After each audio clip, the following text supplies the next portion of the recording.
Grievance है तो उनकी प्रॉपर एप्लीकेशन फाइल कंदो ऐं उहो एप्लीकेशन ते हेयरिंग थियण खां पोइ कोर्ट डिसाइड कंदी त ही केस जेको आहे उहो टेररिज्म में फॉल करे थो या नथो करे।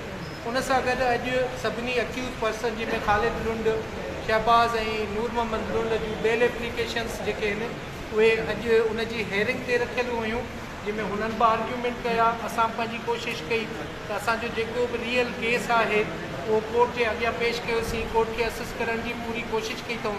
हुननि प्ली वरिती आहे त असां ॿाहिरि हुयासीं ऐं इन जे करे छो जो असां ॿाहिरि हुयासीं त असांजी इन्वॉल्वमेंट थी नथी सघे।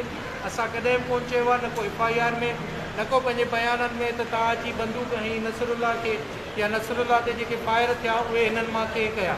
असांजो चवणु इहो आहे त हू जेको वीडियो रिकॉर्डिंग नसरुल्ला कयूं हुयूं, जेके प्रोटोकॉल्स एक्सपोज कया हुआ, जेके वीडियो वायरल्स थिया हुआ ऐं उन खां पोइ जेके मीरपुर माथेले में करप्शन्स थियूं म्यूनसिपल कमेटी जूं, उन जे हवाले सां ऐं बाक़ी जेके करप्शन्स थियूं जिन खे उन डिस्क्लोज़ कयो पंहिंजे यूट्यूब चैनल जे ज़रिए, उन ख़लश जे करे तव्हां उनजो आवाज़ु बंदि करण लाइ उहो आवाज़ु हमेशह बंदि करे छॾियो आहे।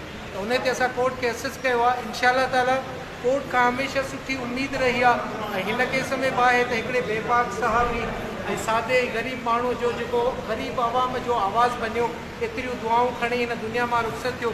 इंशाअल्लाह